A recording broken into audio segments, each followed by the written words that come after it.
A very good evening and welcome to Try Time with me, your host Mohamed Abubakar, a show that brings you all matters rugby in the country, Kenya that is. We'll be talking a lot about the Kenyan national team, 15th team in France, the repechage, and of course the Kenya Cup opening match day. We'll be talking about all the fixtures, the results. Remember the hashtag is TryTimeKE. Social media handles at the bottom of your screen. You can be part of the conversation during the show or even after the show, after these gentlemen say what they have to say. Mr. Benjamin and Lavin, karibuni sana.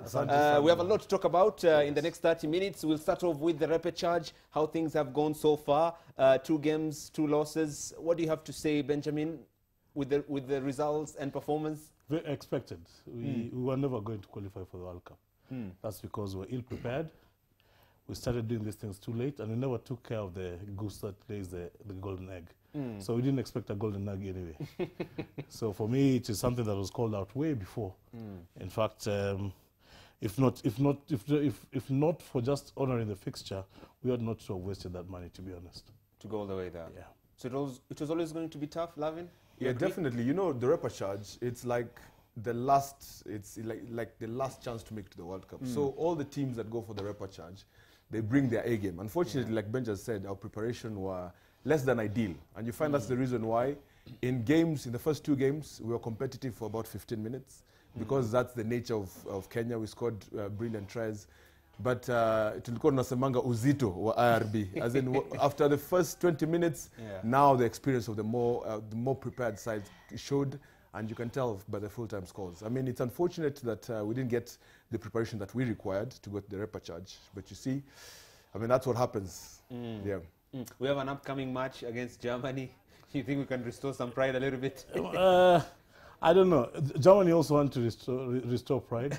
They're a young rugby nation, and I don't think it will be Kenya that will disappoint them, to be honest. So that one can go whichever way it does. But I don't think Germany is going to be a very easy team to play.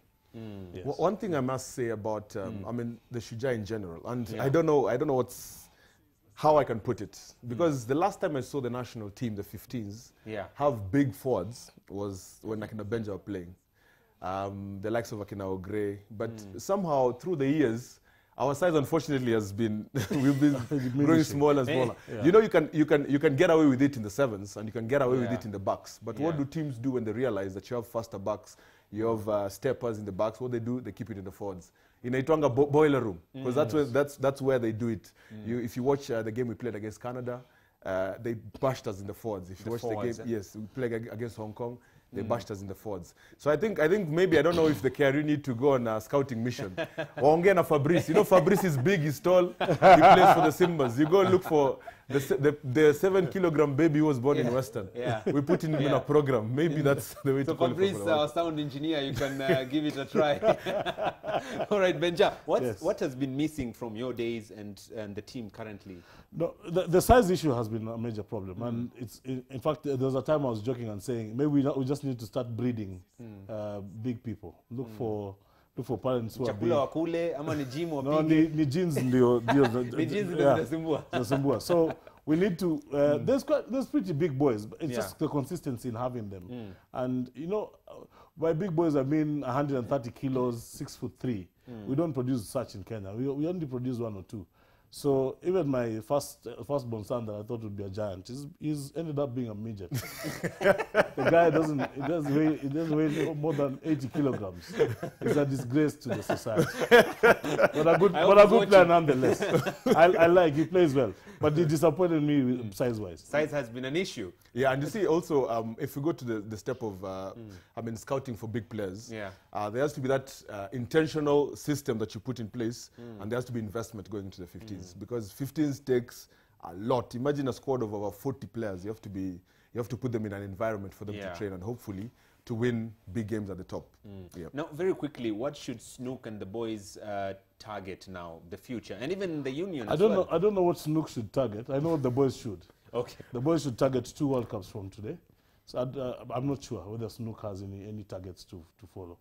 For me, as I've called it out before, we just need to work with the likes of Curtis. We've got good coaches here. Paul Odera is a qualified coach a million times over. So let's work with our guys. Let's breed. Let's breed something. I'm a believer in working working through the process as opposed to just waiting until 2-3 days or 2-3 weeks and wanting to qualify before qualifiers. Other guys have invested 16 years in qualifying for the same World Cup. You don't just wake up and waltz into the field and expect to win.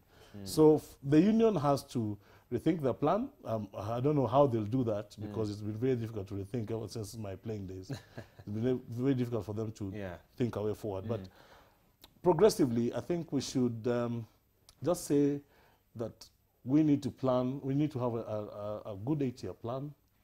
Go into serious scouting for the big boys.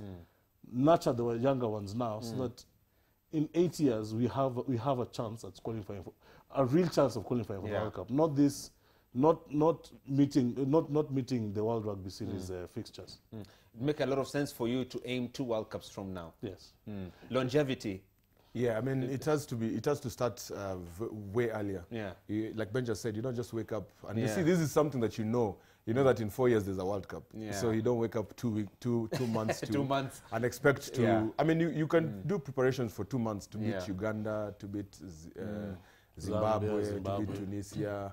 But if that's the level we're comfortable with, then let's be realistic and be comfortable with that level.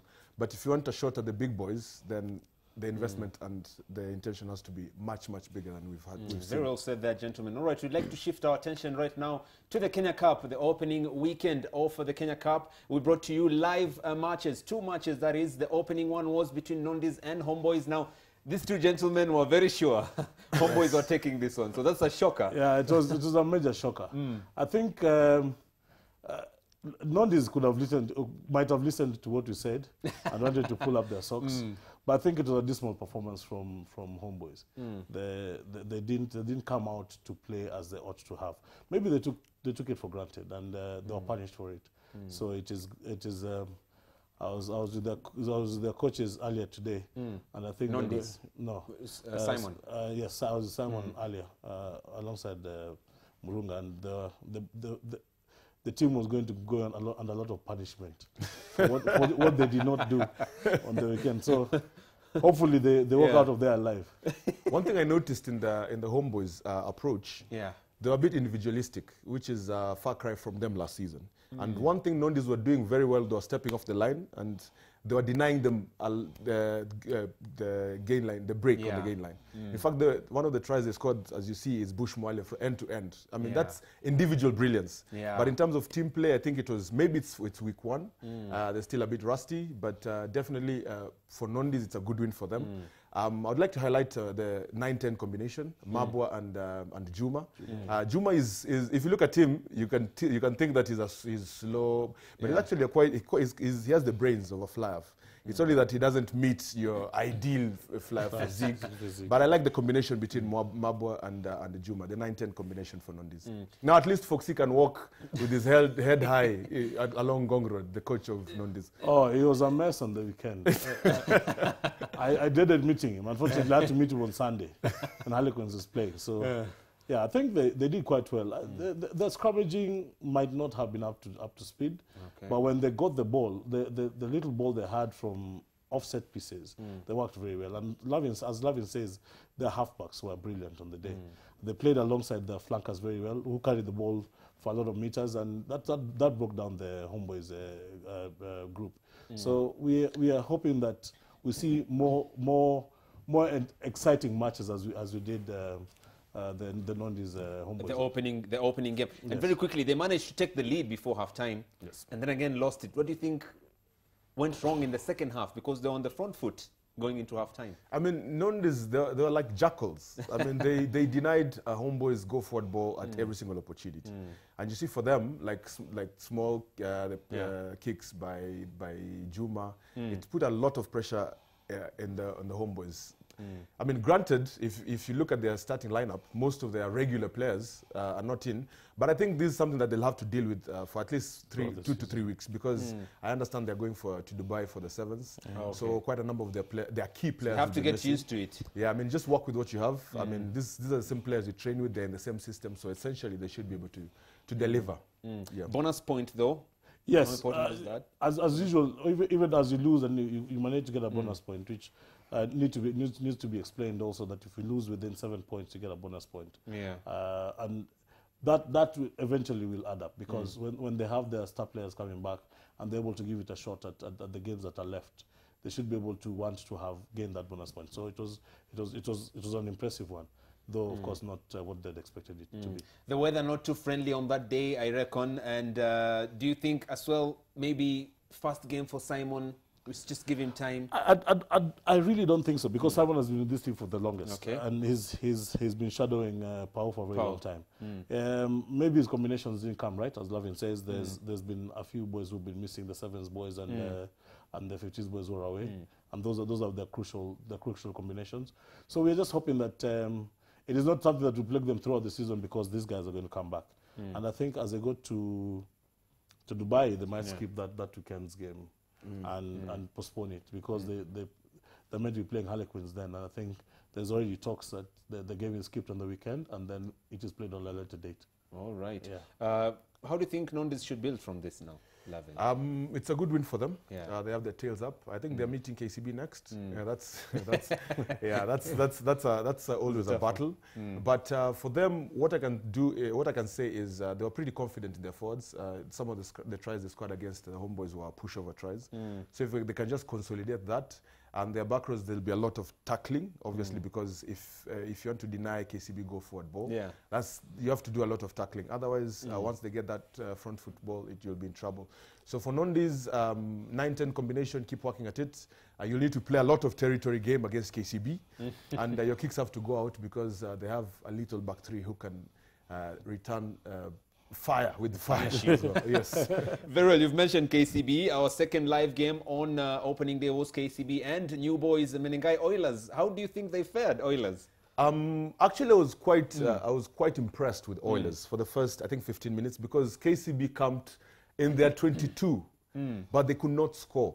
And they got for a while. Yeah, they could not score for a while, and the Oilers got crucial turnover ball. Yeah. And one thing I saw which I found quite interesting was I think the Oilers, there's some penalties that they got. They elected to go for scrum down against KCB. This is not something that you do very often, but it's clear they have the confidence. I think they were beaten on experience on the day. If you have the likes of Brian Yukuli for KCB, who was former captain, you have the likes of Jacob Oje in the backs, who I noticed played at 13. That's an interesting combination. But for game one against the defending champions, I think the Oilers, they did good for themselves. Yeah, managed to score a try as well. I was actually expecting a bigger one, and as Lavin says, what beats them is after the first 15 minutes. That's when you know a championship side, and it's just that with time they'll learn that if you have a chance to take your points, do take your points. You're in front of the post and you're striking distance. Take those points. Lessen the points by 3. That one helps you get into the game, and it sends a message to the opposite side. And I think KCB had expected a running game and thought they'd run the whole day, but it was very good, because I think the Oilers line speed was really good, and they denied them a lot of go forward in the initial bit in the first phases. So that if they keep on that kind of defense, I'm sure they'll show one or two sides of some bit of fireworks. Yeah. All right, very quickly before we proceed with this match, we'd like to have a listen to what Coach Curtis and Gibu had to say. First game, how do you feel? Good. Everybody feels good after a win, right? Yeah. And the fact that Menengai are new boys in the league, in the Kenya Cup, what do you make of them as an opponent? That was the tricky part, because we did not know what they play, so it's hard to plan for them prior. But the boys adapted. The boys adapted to their formation, and also that wet weather, guys checking into the pitch with cold clothes. It kind of dropped our intensity a bit. So I felt for the boys right there. Yeah, they are trying to pick up their bodies, but after that rain, yeah, it's kind of hard. So we picked it up in the second half, but still no good tempo. We're looking at raising the tempo in the next game. And quickly, some of your key players missing, of course, due to international duty and all that. You're happy with the team that has played today, and moving forward now, what's the plans? In KCB, that's never a factor. It's never a factor. We don't want to give excuses that Oliver is not there, Andrew is not there. Those are pure excuses. We should be able to build. At KCB, we work on systems. We don't work on individuals. So, We're good. Anybody who trains well at the club level, it doesn't matter. Whether in the national team or you're not in the national team, it doesn't matter. When you have to play for KCB, you have to play the way KCB play. Very well said then. Very quickly, update on Samuel's injury. Have you gotten any update? Is he okay? No, just checking with the doctor after this. Just give him time to check out and then... Yeah. Congratulations on the win, coach. All the best for that. Congratulate KCB for a good game of rugby and for their win. I'm a bit disappointed with my team. I think started off poorly. Like we said last time, Impala has adapted it as well. So it is a system that we need to all go into. It takes resources, but it can be done. It's good to just work towards it. Yes. Lavin, Coach Gibu, your friend, said Gibu. that no team is easy in the Kenya Cup. Even the fact that they faced KCB, the champions, but in the Kenya Cup, no team is easy. It was evident that he has a very small squad. How do you think it's important for him to make sure he has a bigger squad because it's a long season? I mean, the unfortunate bit about Kenya Cup is it's a marathon. So it really tests the depth of your squad. Like I mentioned, you find yourself in January, you're struggling to raise a team of 15. So for Gibu, I think it really needs to go on a scouting mission because the depth of the squad will be tested to the limit. Game number 1 against KCB, I mean, I don't know how his squad will fare on. Especially now that they're on the back foot. Now. Exactly, now on the back foot. But I have a feeling that they'll sneak a game here, a game there. A game here, a game there. Hopefully get the backing of the home crowd for those home games. But definitely he needs much more. And I wanted to ask, Benjamin, do you see them sneaking in points in the near future? They probably will. They probably will. And knowing the kind of coach Gibu is, he'll come up with something that will shock a team or two. We are all in danger. No, he's quite a sneaky coach. He's quite a sneaky individual. So he'll know what to tweak. Does his homework especially well. his home games. He's got that knack that makes a coach do things like those. And he's got young players who are very enterprising, and he'll probably use that enterprise of his players to win a game or two that are very crucial. You wanted to add something, No, Lavin? no. We want to take a look at the other results across the country. We'll start off with the game that was postponed, played on Sunday. Mwamba 26, Harlequins 29. And what's interesting here is when Lavin was going for that game, he found this man on the touchline. And And he was looking very sharp. I almost thought he was there to give them fashion advice. So you guys were playing against each other Yes, this yes, weekend. yes, This weekend. But how's that result? Your reactions? I think Mwamba left it a bit late because they started off slow. Quick tries by Harlequins. Mwamba pulled. I think they were chasing the game in the second half, and it's always a task when you have to chase a game because the team leading has the liberty to take all the time they need. So you're racing against the clock. But a bit of positives from Mwamba. There was flashes of brilliance, obviously the experience of Michael Agavi in the midfield. They brought in Brad Owako at number 13, who was also good giving Mwamba go-forward ball. The scrum half, Hugo, who I mentioned last week. So definitely for Bling, getting 2 bonus points will do him a bit of good going forward. But congratulations to Kenya Harlequins. I mean, they stuck to their guns. They played their game very well. They had a lot of experience in their side. So, I mean, they carried the day and good win for them. Even on the touchline. Yeah, Speaking of experience. Yes. And I think it was a very interesting game. Harlequins started off on a brilliant note. It's a dream of coaches, and I was quite happy to be working with Harlequins at that point. What happened is that Mwamba, being the side that it is, the ingenuity of Agavi at the midfield, like what Lavin says, and then Brad came in later on and really strengthened the midfield. And Harlequins also are very indisciplined in the second half, being sent out twice and at some point playing 13 men. That gave Mwamba the impetus. They didn't score then, but they really wore down the Harlequins unit. So it is important that, and it's something that we've spoken about, the discipline of the players. Because once on the field. Once you get tired, you try to get away with very little. Very, very silly mistakes. Very, very silly things. You try to be sneaky, but then there's a touch judge, there's a referee. You get blown here and there. It was a few young players as well, so it's something that we will be working on as a side. And I think it's a good learning curve, and it is good actually that Mwamba came back and showed us the glaring problems that he had. We'd lost our line speed, we lost our discipline in terms of just letting the ball be, and we rarely fought hard to get the ball that we lost. So it was quite an interesting game. Towards the end, it was the longest 10 minutes I think I've ever been on the sideline of the field. All right, Benjamin, I have to sneak in this question because this might be an exclusive. Yes. What do you think for the future has to be worked on at Queens? The fact that you've taken over right now, what are some of the things you think? I think we've got a good crop of young players, and like I said, I'm a man of processes. So it is just building these younger boys to be able to trust in themselves enough. And I'm that kind of coach who likes to instill that kind of trust in players and make them know that other than the competition, they as individuals they're growing. They ought to personally grow into the game. So it is.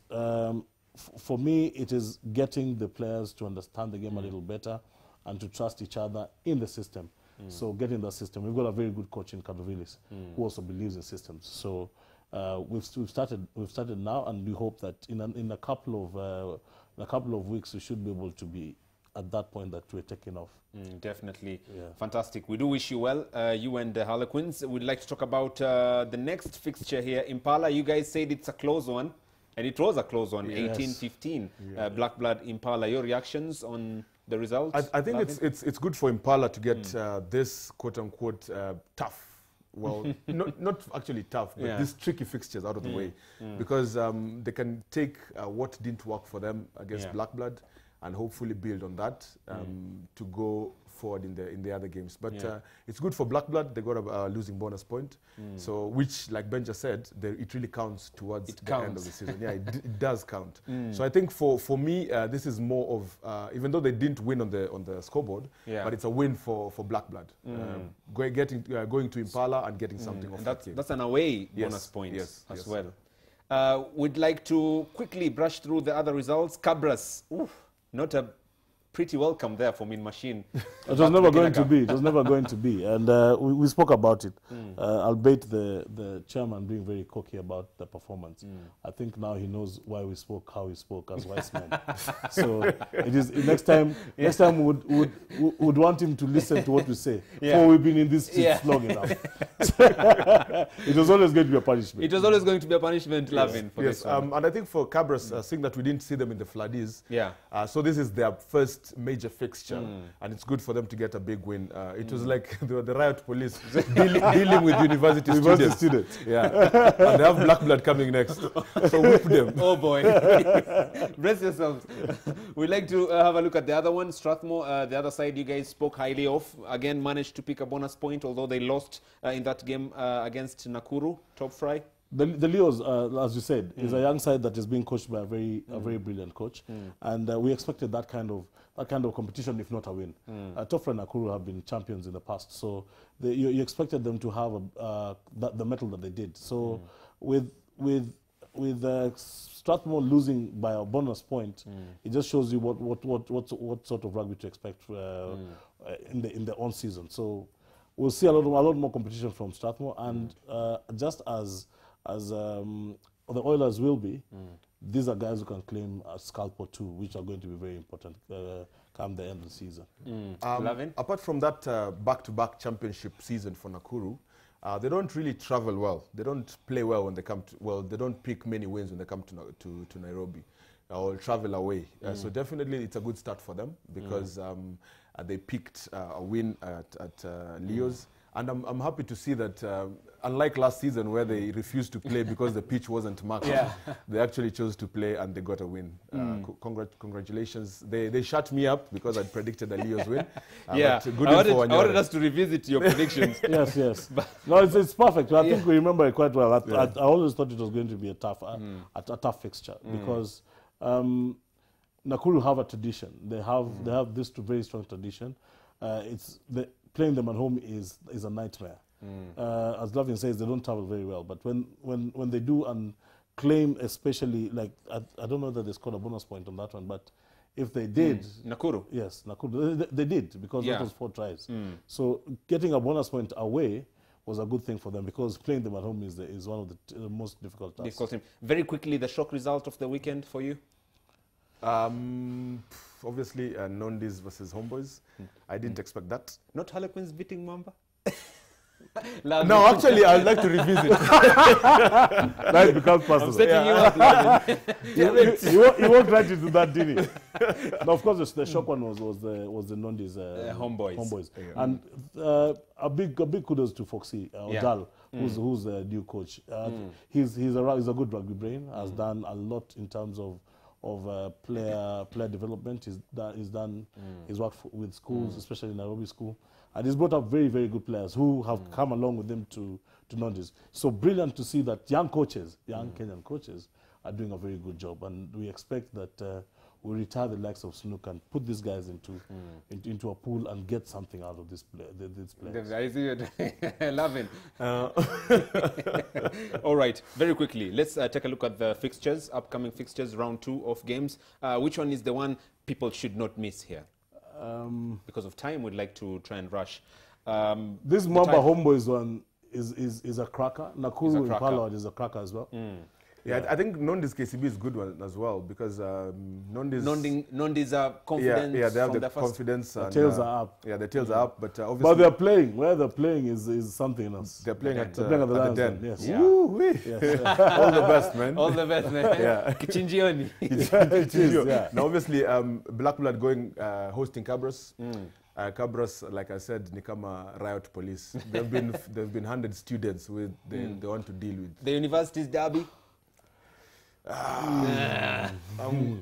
like I'll go with Strathmore. Strathmore. I'll go with Strathmore as well. Nondis KCB. KCB at home. Yeah. Mwamba's Homeboys. I'm going Mwamba. Mwamba at home, man. You'd always have to go with Mwamba. Yeah. That's default. Homeboys have been punished this week. They won't be a very pleasant side to play, but I tip Mwamba to win it. Oilers Harlequins. You'll also have to always go with Harlequins. Yes, definitely. Because if I don't, then I've got my head coach looking at me and saying, so when you're being paid the other side, you say these things. Harlequins will win that. I think Harlequins will win that. Black Blood Cabras. You said another. Cabras. Cabras don't travel well, but they'll definitely win. They want to shut Benja up. Yeah. They're so focused on shutting me up, which is a good thing. Nakuru Impala. They're playing in Suguta, so Nakuru could pull one. Yes. I'm actually calling Impala on this one. Impala on this I'm one. calling Just Impala. building up from the first game. Yes. All right, very interesting. All right, time is up. We'd like to thank you guys, first of all, for the fantastic analysis. I know this 30 minutes has passed really it's so fast. Yeah. Fast, I was thinking we're getting into the gear. Getting into the game. Very well. Remember, this lineup, you'll be seeing it every Wednesday from 7:30 p.m. Tri Time KE, the #1 rugby show in Kenya. Until then, bye-bye.